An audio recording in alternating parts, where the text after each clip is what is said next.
Hello student, তোমরা যারা 2024-এ উচ্চ মাধ্যমিক পরীক্ষা দেবে এবং তোমাদের রাষ্ট্রবিজ্ঞান সাবজেক্টটা আছে, তোমাদের জন্য আজকের ক্লাসটা খুবই গুরুত্বপূর্ণ।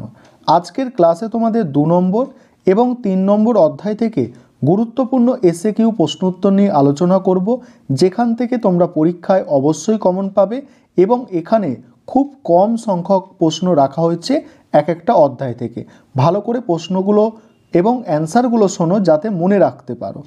যেমন প্রথম প্রশ্ন কি আছে দেখো, 1 নম্বর প্রশ্ন, ট্রুম্যান নীতি কি?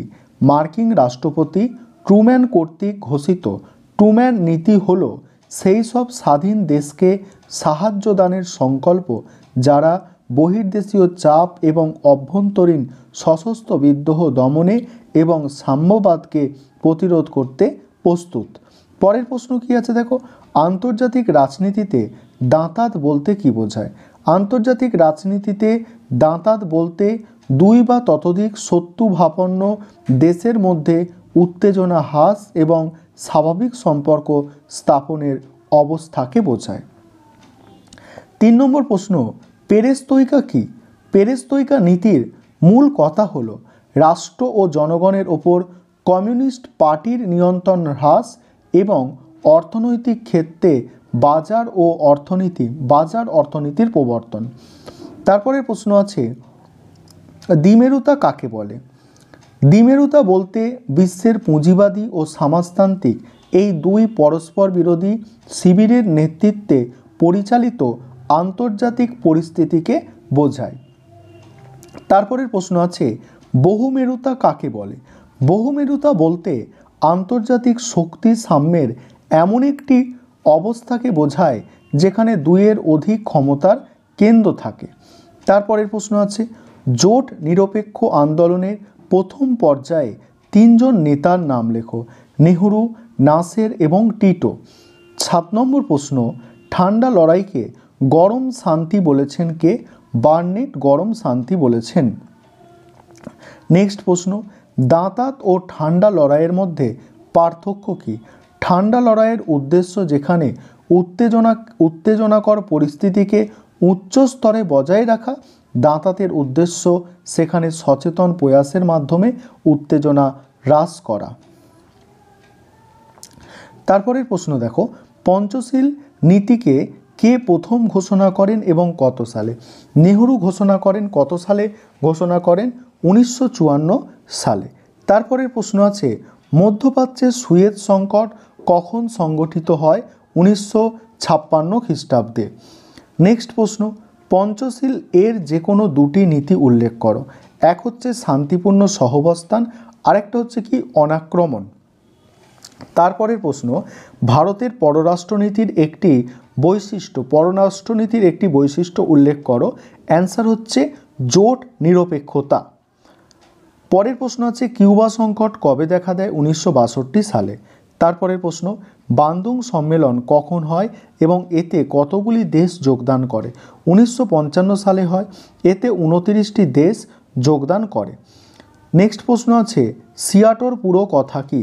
South east Asian treaty organization.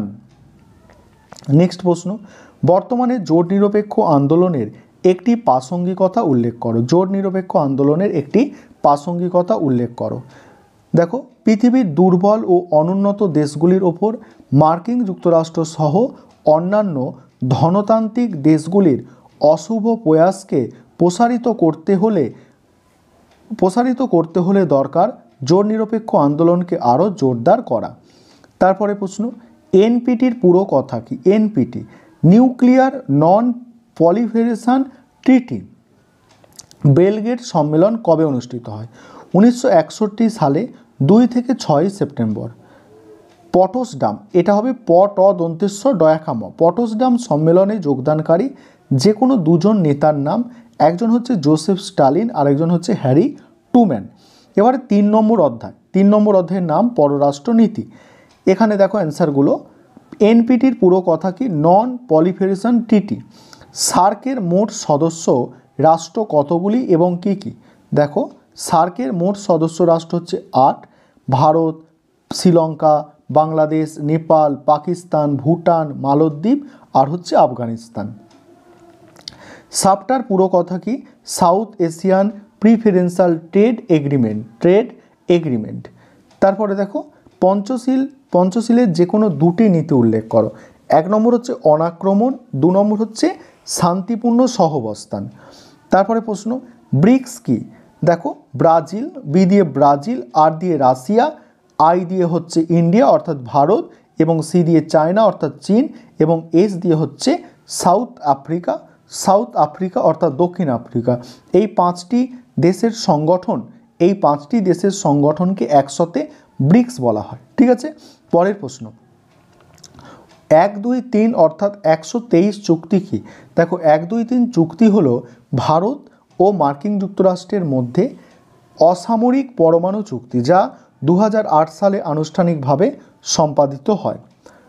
ভারতের পররাষ্ট্রনীতির মূল ভিত্তি বা স্তম্ভ কি? জোট নিরপেক্ষতা। তারপরে প্রশ্ন, জোট নিরপেক্ষতার মতাদর্শ কোন ভারতীয় রাষ্ট্রনেতার মস্তিষ্কপ্রসূত? জওহরলাল নেহরুর। নেক্সট প্রশ্ন, জোট নিরপেক্ষ আন্দোলনের প্রধান লক্ষ্য বা নীতি কি? কোনো শক্তি বা জোটের সঙ্গে জড়িত না থেকে শান্তিপূর্ণ ও স্বাধীনভাবে পররাষ্ট্রনীতি অনুসরণ করা এবং দেশের উন্নয়ন সুনিশ্চিত করা। গুজরাল নীতি কার সৃষ্টি? কে গুজরালের সৃষ্টি। তারপরে প্রশ্ন, ভারতের কোন প্রধানমন্ত্রী শ্রীলঙ্কার সাথে চুক্তি করেন?